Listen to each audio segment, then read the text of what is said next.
कैसे हैं आप सभी लोग। आशा करता हूँ अच्छे होंगे, स्वस्थ होंगे। हम लोग प्रोनाउन पढ़ रहे थे। आज हम लोग बात करने वाले हैं डिस्ट्रीब्यूटिव प्रोनाउन।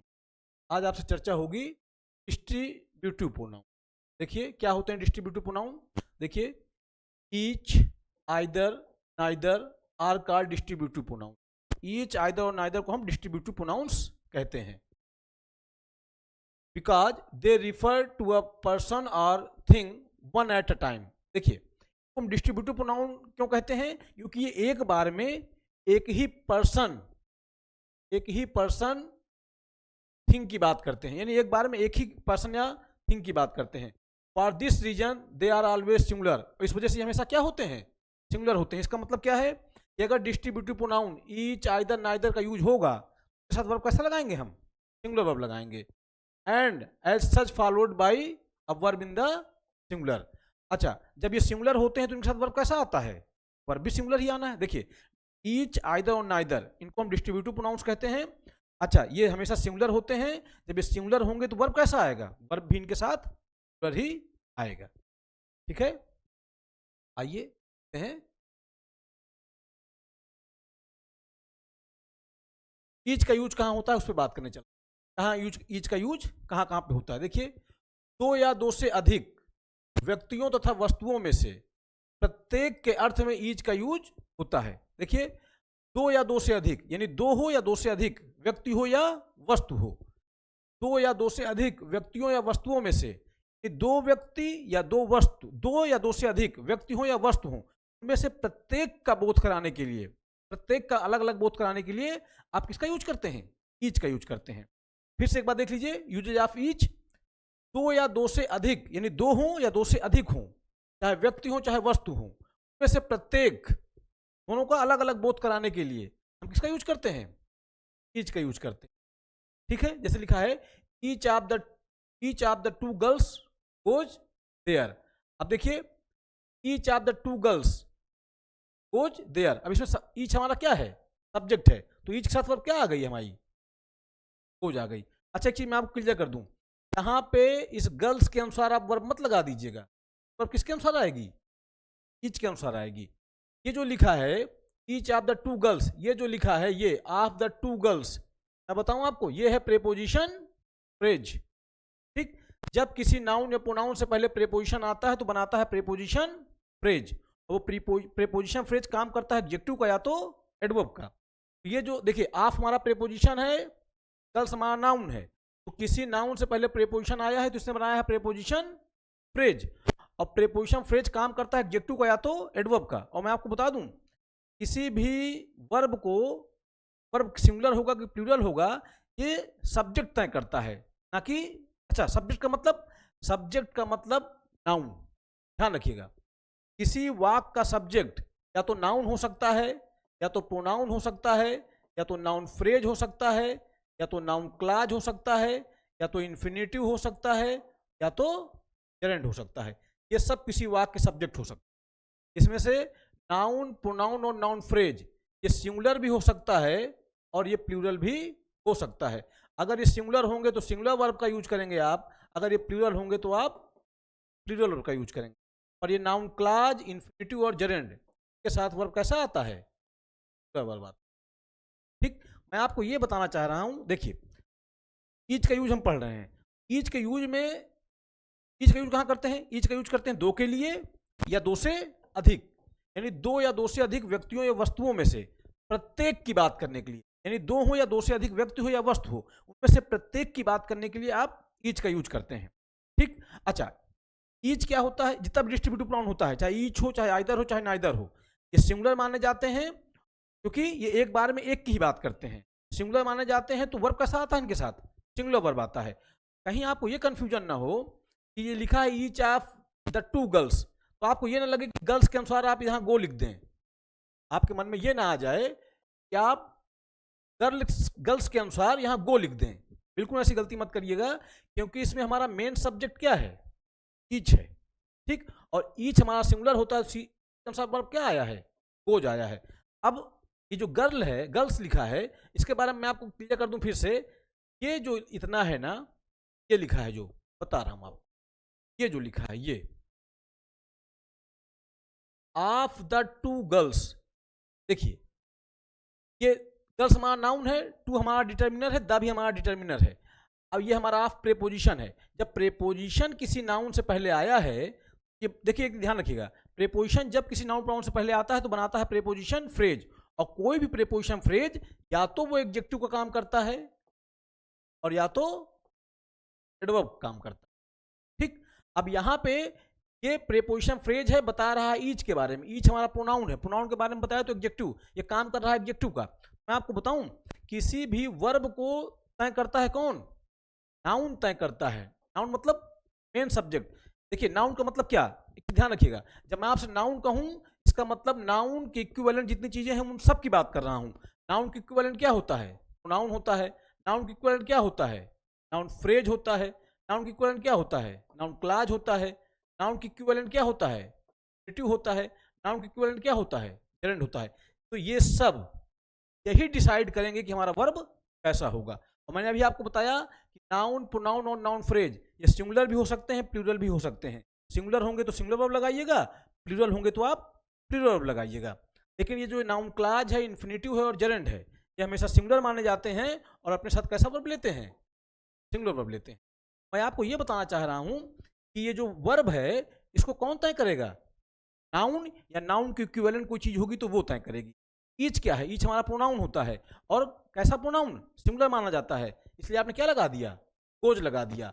और ये जो लिखा है ना ऑफ द टू गर्ल्स, इसके अनुसार बिल्कुल मत लगाइएगा गर्ल्स के अनुसार। क्यों? क्योंकि ऑफ प्रेपोजिशन है और ये गर्ल हमारा नाउन है। जब नाउन से पहले प्रेपोजिशन आता है तो बनाता है प्रेपोजिशन फ्रेज। और कोई प्रेपोजिशन फ्रेज या तो एडजेक्टिव काम करता है या तो एडवर्ब काम करता है। और एक ध्यान रखिएगा, एडजेक्टिव या एडवर्ब वर्ब नहीं तय करते हैं, वर्ब तय करता है कौन? नाउन या नाउन की इक्विवेलेंट जो चीजें होती हैं वो। यानी नाउन की इक्विवेलेंट क्या? नाउन की इक्विवेलेंट प्रोनाउन। नाउन की इक्विवेलेंट क्या? Noun phrase, noun clause, infinitive और जेरेंड। ठीक, तो ईच हमारा प्रोनाउन है, सिंगुलर माना जाता है, इसी वजह से क्या लगा दिया आपने? कुछ लगा दिया। चीज को मेरी ध्यान रखिएगा। ठीक है, आइए आगे देखते हैं। Each of the three girls came late. ठीक है, ईच के अनुसार आपने क्या लगा दिया? टेंस पास्ट है, कोई दिक्कत नहीं है, पर ये वर्ब जो आई है किसके अनुसार आई है? ईच के अनुसार। ये लिखा है ना ऑफ द थ्री गर्ल्स, ये हमारा प्रेपोजिशन फ्रेज है, बता रहा है ईच के बारे में। ईच हमारा प्रोनाउन है, प्रोनाउन के बारे में बताया तो ये पूरा पूरा क्या? एडजेक्टिव। ध्यान रखिएगा इस चीज को। तो ईच का यूज कहां होता है? दो या दो से अधिक व्यक्तियों के लिए या वस्तुओं में से प्रत्येक के लिए। यानी ईच का यूज दो या दो से अधिक व्यक्तियों या वस्तुओं में से प्रत्येक के लिए होता है। ठीक है, आगे देखते हैं। देखिए ये जो बात लिखी है ना, ईच फिर ऑफ, प्लूरल, नाउन, प्रोनाउन, ये सब रखने की जरूरत आपको बिल्कुल नहीं है। एक चीज आप ध्यान रखिएगा, आप ये समझ लीजिए, जैसे मैंने लिखा each of the two girls has come, यहां हैव नहीं हो सकता है। कारण जान लीजिए, ये वर्ब किसके अनुसार आएगी? ईच के अनुसार। मैं फिर बता दूंगा आपको, ये जो लिखा है ये है प्रेपोजिशन फ्रेज। नाउन से पहले जब प्रेपोजिशन आता है तो बनाता है प्रेपोजिशन फ्रेज। और कोई प्रेपोजिशन फ्रेज काम करता है या तो एडजेक्टिव का या तो एडवर्ब का। और ये काम बता रहा है ईच प्रोनाउन के बारे में। प्रोनाउन के बारे में कौन बताता है? एडजेक्टिव। ये तो हमारा एडजेक्टिव हो गया। ठीक, तो एडजेक्टिव नहीं तय करेगा वर्ब को, वर्ब कौन तय करेगा? सब्जेक्ट तय करेगा। सब्जेक्ट हमारा इसमें क्या है? ईच है। हाँ, ये अलग बात है कि अगर आप ओवरऑल पूरा सब्जेक्ट देखें तो ये जो लिखा है ना each of the two girls, ये पूरा का पूरा हमारा सब्जेक्ट है। वैसे मेन वर्ड क्या है आपका? ईच है। ठीक, ये जो लिखा है ना each of the two girls, ये हमारा पूरा का पूरा सब्जेक्ट है और सब्जेक्ट रूप में आया हुआ है नाउन फ्रेज। ठीक, पर वर्ब किसके अनुसार लगाना है आपको? ईच के अनुसार। ध्यान रखिएगा, जब कभी प्रेपोजिशन, जब कभी नाउन या प्रोनाउन से पहले प्रेपोजिशन आ जाए तो आप समझ लीजिए बना रहा होगा प्रेपोजिशन फ्रेज। और प्रेपोजिशन फ्रेज काम करता है एडजेक्टिव का या तो एडवर्ब का। और इस चीज को तो दिमाग में बैठा लीजिए कि कभी भी एडजेक्टिव या एडवर्ब वर्ब नहीं डिसाइड करते हैं, वर्ब डिसाइड करता है कौन? सब्जेक्ट। सब्जेक्ट मतलब noun, pronoun, noun phrase, noun clause, infinitive, gerund. ये तय करते हैं कि हमारा सब्जेक्ट सिंगुलर होगा या प्लूरल होगा। ठीक है, तो मेरी बात आशा करता हूं आपको समझ में आ रही होगी। आइए देखते हैं। तो ये आपको ये जो बात लिखी है ना, इसको आपको याद करने की जरूरत बिल्कुल नहीं है। मैंने आपको समझा दिया कि अगर ऑफ आया नाउन प्रोनाउन से पहले तो बनाएगा प्रीपोजिशन फ्रेज, वो काम करेगा एडजेक्टिव का या तो एडवर्ब का, और एडजेक्टिव या एडवर्ब वर्ब को नहीं डिसाइड करते हैं, वर्ब को कौन तय करता है? सब्जेक्ट। सब्जेक्ट मतलब noun, pronoun, noun phrase, noun clause, infinitive, gerund, ये तय करते हैं कि हमारा सब्जेक्ट। आइए देखिए लिखा है each of us has helped you. ठीक है, तो इसमें सब्जेक्ट हमारा क्या है? मेन सब्जेक्ट ईच है। देखा जाए तो ये पूरा ईच ऑफ अस, ये पूरा हमारा सब्जेक्ट है, और इसमें मेन वर्ड हमारा क्या है? ईच। ये तो ऑफ अस है, ये तो हमारा प्रीपोजिशन फ्रेज है, बता रहा है ईच के बारे में। ईच हमारा नाउन प्रोनाउन है, प्रोनाउन के बारे में बताया, तो ये तो एडजेक्टिव हो जाएगा हमारा। ठीक, तो हमारा वर्ब किसके अनुसार आएगा? ईच के अनुसार, हैज आ गया है। ठीक, each of the girls is clever. ठीक है, खाया तो ये पूरा पूरा सब्जेक्ट है यहाँ तक, नाउन फ्रेज है, बट मेन वर्ड इसमें क्या है? ईच है। ये तो हमारा प्रीपोजिशन फ्रेज है, इसके अनुसार वर्ब थोड़ा नहीं आएगा, वर्ब आएगा ईच के अनुसार, इसलिए ईच आया। Each of your sisters has cheated मी, इसमें भी वही बात है, ईच ऑफ योर सिस्टर्स, ये पूरा का पूरा हमारा सब्जेक्ट है नाउन फ्रेज के रूप में, और इसमें मेन वर्ड हमारा क्या है? ईच। ये तो हमारा प्रीपोजिशन फ्रेज है, बता रहा है ईच के बारे में। ईच हमारा प्रोनाउन है, प्रोनाउन के बारे में बताया तो एडजेक्टिव। ठीक, तो वर्ब किसके अनुसार आएगा? ईच के अनुसार, तो हैज आ गया है। ठीक, ईच क्योंकि सिंगुलर माना जाता है, इस वजह से क्या आया?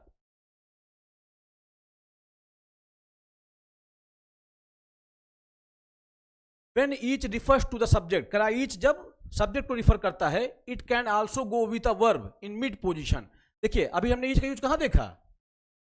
स्टार्टिंग में। कह रहा है when each refers to the subject, करा जब ईच सब्जेक्ट को रिफर करे, इट कैन आल्सो गो, जा सकता है विद अ वर्ब, वर्ब के साथ इन मिड पोजिशन, यानी ईच का प्रयोग मिड पोजिशन में भी हो सकता है। In this case plural nouns, pronouns and verbs are used. देखिए जैसे लिखा है they have each been told. अब देखिए ईच का यूज कहां हुआ है? मिड पोजीशन में हुआ है।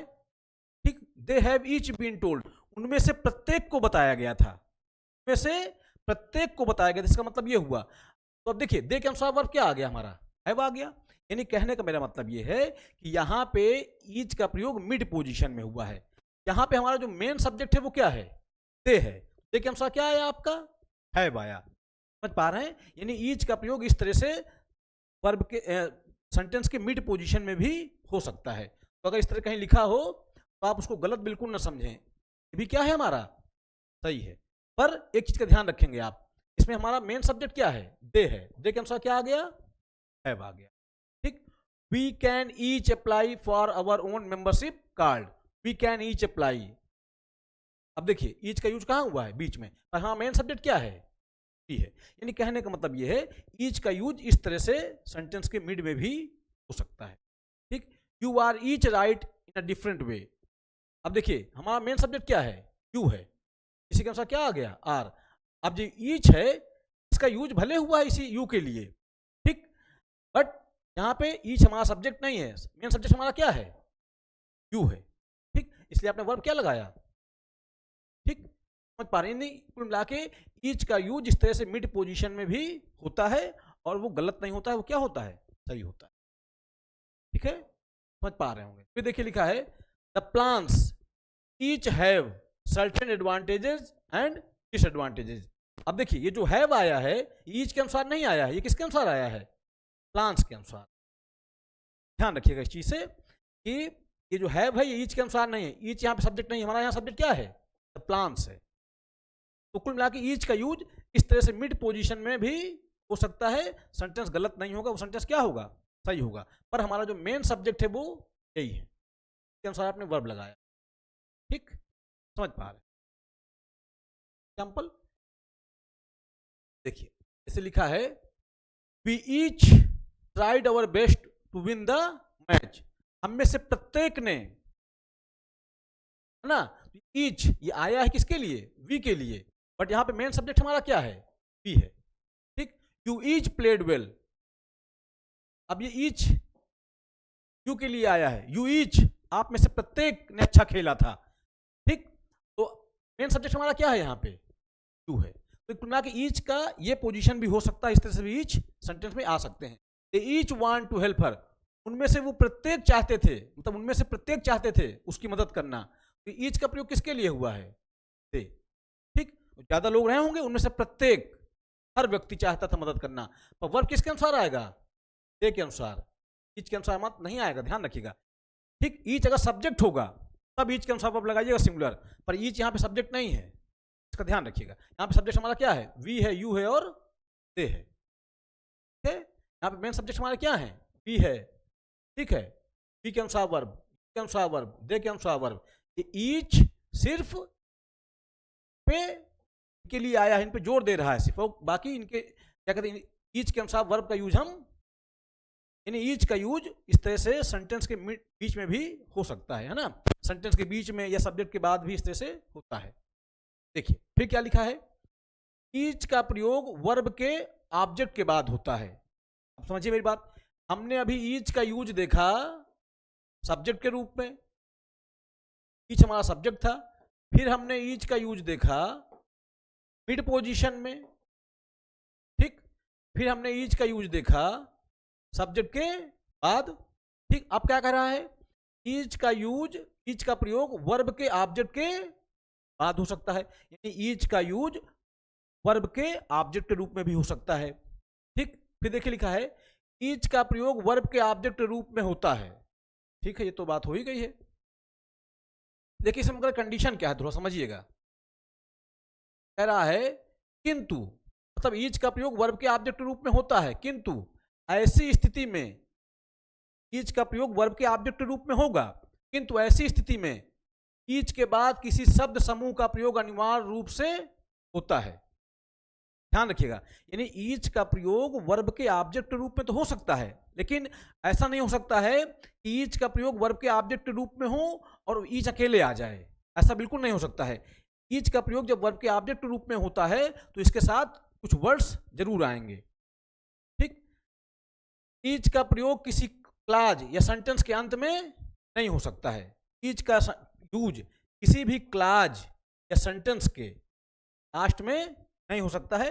क्या कहने का मतलब है अभी मैं आपको समझा रहा हूं, आइए देखते हैं। देखिए अभी हमने सीखा ईच का यूज वर्ब के ऑब्जेक्ट के रूप में होता है। ध्यान रखिएगा, ईच का प्रयोग वर्ब के ऑब्जेक्ट रूप में होता तो जरूर है, लेकिन उसके बाद ऐसा नहीं कि ईच अकेले आ जाए, ईच के बाद कुछ वर्ड होने चाहिए। जैसे लिखा है we gave them each some books. अब देखिए we gave them each some books, अब देखिए ये वर्ब के बाद तो आया है मगर ईच अकेले नहीं है, इसके बाद क्या आया हुआ है? सम बुक्स आया हुआ है। अगर ये सम बुक्स ना हो तो ये सेंटेंस क्या हो जाए? गलत हो जाए। ठीक, समझ पा रहे होंगे।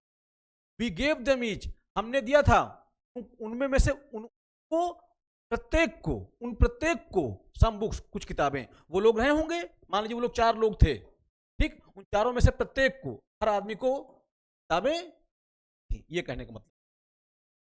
ठीक, we like each of them. अब देखिए यहां पे ईच क्या है? ये ईच ऑफ देम पूरा का पूरा हमारा लाइक का ऑब्जेक्ट है। देखिए ईच का प्रयोग ऑब्जेक्ट रूप में हुआ है, लेकिन अकेले नहीं, इसके बाद क्या? ये प्रीपोजिशन फ्रेज आया है, यानी कि कुछ वर्ड आने जरूर चाहिए। अगर नहीं आया तो सेंटेंस क्या हो जाएगा? गलत हो जाएगा। ठीक, वी लाइक देम ईच, ये गलत है। क्यों? वी लाइक देम ईच, यहां ईच का प्रयोग अकेले हुआ है ऑब्जेक्ट रूप में। ईच का प्रयोग इस तरह से नहीं हो सकता है अकेले में, ईच का प्रयोग ऑब्जेक्ट रूप में होगा, लेकिन ध्यान रखिएगा उसके बाद कुछ शब्द समूह आना अनिवार्य है। देखिए इसमें सम बुक्स आया है, इसमें ऑफ देम प्रीपोजिशन फ्रेज आया है, यहां पे ईच अकेले आ गया है ऑब्जेक्ट रूप में, ये सेंटेंस सही नहीं है। He gave us each a book, ये सही है। ठीक, समझ पा रहे हैं? He gave us each a book, उसने दिया था हमको प्रत्येक को एक किताब, यानी हम लोग थे, हम में से प्रत्येक को उसने क्या दिया था? एक किताब दिया था। यानी ईच का प्रयोग वर्ब के ऑब्जेक्ट रूप में हो सकता है, पर उसके साथ कोई शब्द समूह आना है। अगर नहीं आया तो सेंटेंस क्या हो जाएगा? फिर देखिए लिखा गया माई मदर, माई मदर है ना, मदर नहीं, माई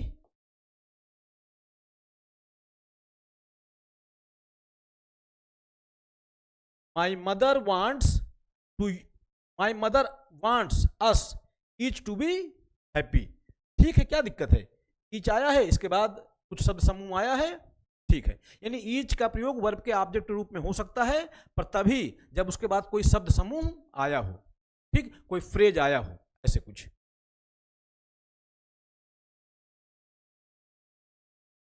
देखिए लिखा है सी ऑलवेज हेल्प देम ईच, ये गलत है।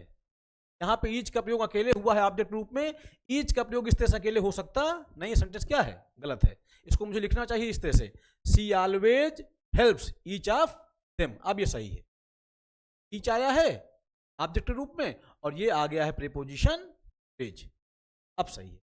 यानी कि कुल मिला के ईच का प्रयोग वर्ब के ऑब्जेक्ट रूप में होता है, ईच का प्रयोग सब्जेक्ट रूप में होता है, वो तो हमने देखा पीछे। ईच का प्रयोग मिड पोजीशन में होता है, वो भी हमने देखा। ईच का प्रयोग ऑब्जेक्ट रूप में भी होता है, लेकिन ईच अकेले नहीं आएगा, उसके साथ कुछ शब्द समूह रहना चाहिए, कोई फ्रेज वगैरह जरूर होनी चाहिए, ठीक है। तो सेंटेंस क्या हो जाएगा?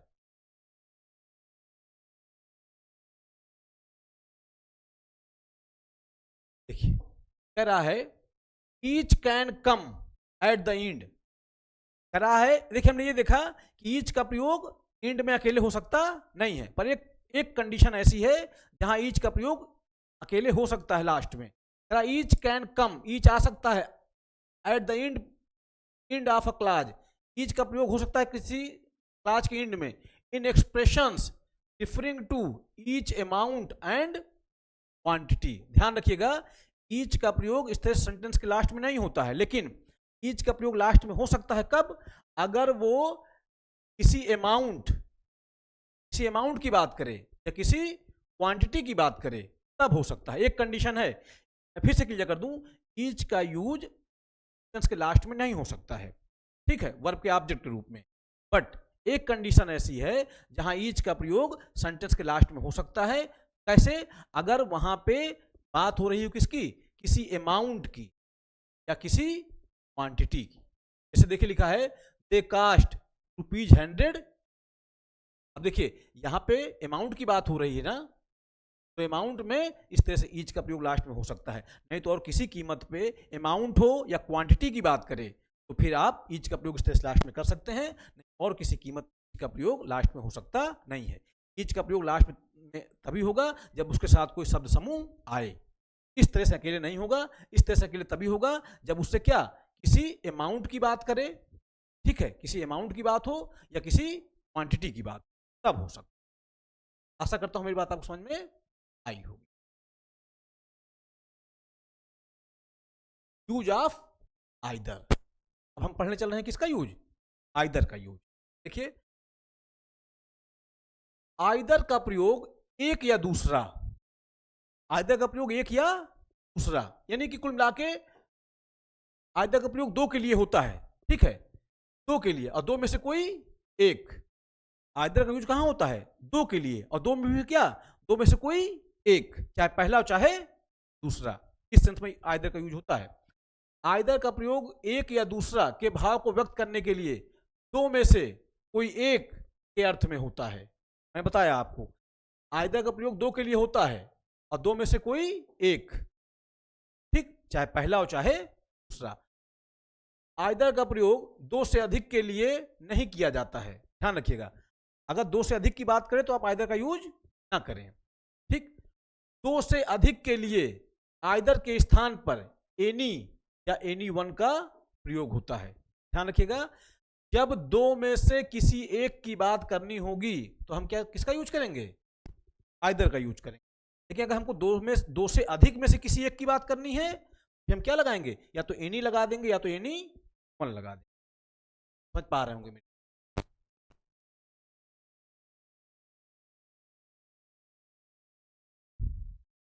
फिर देख लीजिए क्या लिखा है, आइदर साइड या आइदर एंड। देखिए कहीं अगर लिखा हो ना आइदर साइड या आइदर, देखिए अभी मैं आपको बताता हूं, समझाता हूं, इसको अच्छा समझिएगा। आइदर का हम यूज करते हैं दो में से कोई एक, चाहे पहला हो चाहे दूसरा, इस सेंस में हम आइदर का यूज करते हैं। लेकिन अगर लिखा हो कहीं आइदर साइड या आइदर एंड, तो यहां पे आइदर साइड या आइदर एंड लिखा हो तो यहां पे आइदर का मतलब दो में से कोई एक नहीं होता है, ठीक। देखिए क्या लिखा है, आइदर साइड और either either and in these expression, करा इस एक्सप्रेशन में, किस एक्सप्रेशन में? अगर कहीं लिखा हो आइदर साइड या either and, either sometimes means, ध्यान रखिएगा, अगर कहीं लिखा हो आइदर साइड या आइदर साइड या आइदर देखिए आइदर साइड लिखा हो या आइदर इंड लिखा हो, यहां पे आइदर का मतलब दोनों में से कोई एक नहीं होगा। यहां पे क्या हो जाएगा, आइदर का मतलब यहां पे निकलेगा क्या, ईच से, प्रत्येक। ठीक, देखिए लिखा है देयर आर रोजेज, गुलाब हैं, रोजेज हैं, on either side of the door, यानी दरवाजे के प्रत्येक ओर, दरवाजे के प्रत्येक ओर। ध्यान रखिएगा, अगर कहीं आइदर साइड या आइदर इंड लिखा हो, आइदर का यूज वैसे होता है दो में से कोई एक, चाहे पहला हो चाहे दूसरा। देखिए अगर कहीं लिखा हो आइदर साइड या आइदर इंड, तो इस सेंस में, इस एक्सप्रेशन में आइदर का मतलब होता है ईच। समझ पा गए? ठीक, आइए आगे देखते हैं। इसको समझ पा गए होंगे, कोई डाउट नहीं होना चाहिए आपके मन में। यानी कि आइदर का यूज होता है दो में से कोई एक, चाहे पहला हो चाहे दूसरा। हाँ, अगर दो से अधिक में से किसी एक की बात करनी है तो हम चाहे एनी का यूज करेंगे, चाहे एनी वन का यूज करेंगे। लेकिन कहीं अगर आपको लिखा मिल जाए आइदर साइड या आइदर इंड, तो फिर इसका मतलब क्या हो जाता है, तब इसका अर्थ होता है ईच। ठीक, there are roses on either side of the door, दरवाजे के प्रत्येक ओर, इसका ये मतलब हुआ। ये नहीं कि दरवाजे के दो में से किसी एक ओर, ये नहीं। ठीक, अगर आइदर साइड या आइदर इंड दिया है तो इसका मतलब क्या हो जाएगा, प्रत्येक। आइए, आइदर का यूज हम कहां करते हैं, दो में से किसी एक के लिए। अगर दो से अधिक में से किसी एक की बात करनी है तो आप क्या लगाएंगे, चाहे एनी लगाइए चाहे एनी वन लगाइए। देखिए लिखा है either of these two boys is guilty, सही है, दोनों लड़कों में से कोई एक लड़का क्या है, ठीक है। अब फिर देखिए यहाँ पे, यहाँ बॉयज के अनुसार वर्ब नहीं लगाएंगे, इसके अनुसार, आइदर के अनुसार। कि ये जो लिखा है ना ऑफ दीज टू बॉयज, ये तो हमारा प्रेपोजिशन फ्रेज है, मैंने आपको पहले बताया। जब किसी नाउन से पहले प्रेपोजिशन आएगा तो बनाएगा प्रेपोजिशन फ्रेज, काम करेगा एडजेक्टिव का चाहे एडवर्ब का। और ध्यान रखिएगा एडजेक्टिव या एडवर्ब वर्ब को नहीं तय करते हैं, वर्ब तय करता है कौन, नाउन। या नाउन की इक्विवेलेंट जो चीजें होती हैं वो, नाउन की इक्विवेलेंट होता है प्रोनाउन, नाउन की इक्विवेलेंट होता है noun phrase, noun clause, infinitive, gerund. ये डिसाइड करेंगे हमारा वर्ब कैसा होगा। ये जो लिखा है ना ऑफ दीज टू बॉयज, ये तो हमारा प्रीपोजिशन फ्रेज है, बता रहा है आइदर के बारे में। आइदर हमारा प्रोनाउन है, प्रोनाउन के बारे में बताया तो एडजेक्टिव। एडजेक्टिव नहीं तय करेगा कि वर्ब कैसा आएगा, कौन तय करेगा, आइदर तय करेगा। कभी मैं आपको जब फ्रेज की चर्चा करूंगा तो मैं यहाँ बहुत अच्छे से एक्सप्लेन कर दूंगा। ठीक है, noun phrase, adjective phrase, adverb phrase और प्रीपोजिशन फ्रेज। प्रीपोजिशन फ्रेज बहुत इंपॉर्टेंट टॉपिक होता है, ध्यान रखिएगा इसका। तो प्रीपोजिशन फ्रेज इतना इंपॉर्टेंट टॉपिक है कि अगर इसको हम ठीक समझ जाएं तो बहुत सारी प्रॉब्लम का सोल्यूशन है ये। कभी चर्चा करेंगे इस पर डिटेल से आपसे, अलग से फ्रेज की पूरी बात ही होगी आपसे। ये फ्रेज एक छोटा टॉपिक नहीं है, बहुत बड़ा टॉपिक हो सकता है, इसमें एक लंबी चर्चा होगी आपसे। ठीक है, अभी फिलहाल हम इसको देखते हैं। देखिए लिखा है either of these three boys is guilty. ये सेंटेंस गलत है, क्यों, क्योंकि आइदर का प्रयोग किसके लिए होता है, दो में से किसी एक के लिए। यहाँ थ्री लिखा है, सेंटेंस गलत। हाँ, अगर मुझको इसको सही करना है तो मैं एनी कर दूं या तो एनी वन कर दूं, एनी या any one of these three boys is guilty, सही है। ठीक, वर्ब किसके अनुसार, एनी या वन के अनुसार। ठीक है, फिर देखिए लिखा है I have two books, you can take either. मेरे पास दो किताबें हैं, आप दोनों में से कोई एक, ठीक है, क्या दिक्कत है। I do not know either of your three brothers, ये गलत है, क्यों, क्योंकि आइदर का प्रयोग थ्री के लिए हो ही नहीं सकता है, टू के लिए होता है, में से कोई एक। आई डोंट नो एनी या any one of your three brothers, ये हमारा क्या है, सही है। भाई दो से अधिक के लिए किसका प्रयोग करें आप, एनी या एनी वन का। अब हम पढ़ने चल रहे हैं यूज ऑफ नाइदर। नाइदर का यूज पढ़ेंगे। देखिए ईच का प्रयोग होता है दो या दो से अधिक व्यक्तियों या वस्तुओं में से प्रत्येक के लिए। ठीक, आइदर का यूज हम कर रहे थे कहां, दो में से किसी एक के लिए। ठीक, हाँ, अगर कहीं लिखा हो आइदर साइड या आइदर इंड, यहां पे आइदर का मतलब दो में से कोई एक नहीं होता है, यहां पे आइदर का मतलब हो जाता है ईच। ठीक, अब हम पढ़ने चल रहे हैं यूज ऑफ नाइदर। नाइदर का मतलब क्या होता है, दोनों में से कोई नहीं, ना तो पहला ना तो दूसरा। नाइदर का यूज होता है दो के लिए, पर दोनों में से कोई नहीं। ठीक, समझ पा गए होंगे। आइए देख लेते हैं। हाँ, एक चीज और बता दूं आपको, अगर आपको दो से अधिक में से किसी नहीं की बात करनी है तो आप नन का यूज, इसका यूज करेंगे, नन का। ध्यान रखिएगा इसका। देखिए लिखा है नाइदर का प्रयोग दो में से कोई भी नहीं, वही मैंने बताया नाइदर का प्रयोग कहाँ होता है, दोनों में से कोई नहीं के अर्थ में दो व्यक्तियों या वस्तुओं के लिए होता है। ठीक, दो से अधिक में से कोई नहीं के अर्थ में किसका यूज करें आप, नन का यूज। ठीक, देखिए लिखा है neither of these two boys is honest. ठीक है, तो दो के लिए आपने क्या लगा दिया, नाइदर। फिर वही बात, ये जो लिखा है ऑफ द टू बॉयज, ये हमारा प्रीपोजिशन फ्रेज है, बता रहा है नाइदर के बारे में। नाइदर हमारा प्रोनाउन है, प्रोनाउन के बारे में बताया तो एडजेक्टिव, तो एडजेक्टिव के अनुसार वर्ब नहीं आएगा, वर्ब आएगा हमारा नाउन प्रोनाउन के अनुसार।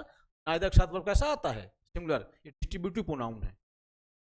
ठीक, फिर लिखा है neither of the two girls will go there. ठीक है, दो की बात कर रहा है, दोनों में से कोई नहीं, आपने नाइदर बता दिया। She has bought two books but neither is new. ठीक है, टू के लिए आपने नाइदर लगाया है, प्रॉब्लम नहीं।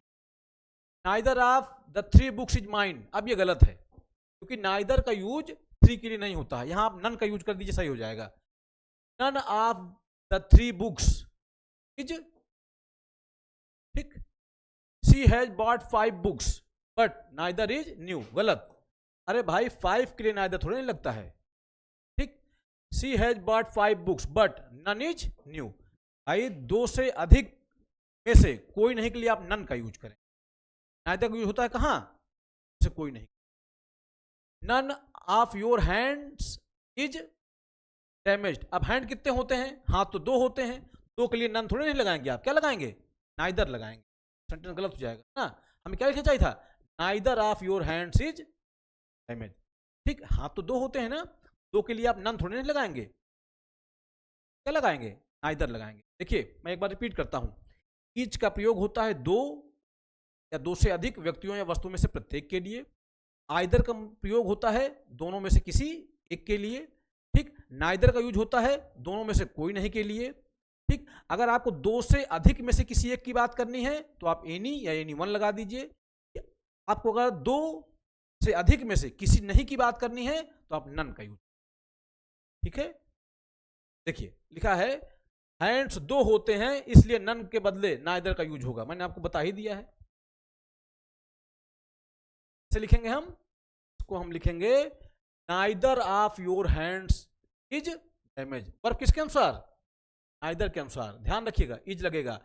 ऑफ योर हैंड्स ये तो प्रीपोजिशन फ्रेज बता रहा है नाइदर के बारे में। नाइदर हमारा क्या है, प्रोनाउन है, प्रोनाउन के बारे में बताया तो क्या, क्यों, तो एडजेक्टिव नहीं तय करेगा वर्ब को, कौन तय करेगा, नाउन या प्रोनाउन। नाउन प्रोनाउन का मतलब जितनी भी चीजें नाउन प्रोनाउन के इक्विवेलेंट होती हैं, नाउन के इक्विवेलेंट होता है प्रोनाउन, नाउन के इक्विवेलेंट होता है noun phrase, noun clause, infinitive और तो आशा करता हूं मेरी बात आपको समझ में आई होगी। ठीक, ये थे यूज किसके, ये थे यूज डिस्ट्रीब्यूटिव प्रोनाउन अर्थात ईच, आइदर और नाइदर के। आशा करता हूं मेरी बात आपको समझ में आई होगी। पढ़ते रहें, अपने स्वास्थ्य का ध्यान रखें। बहुत बहुत धन्यवाद आपका, बहुत बहुत आभार।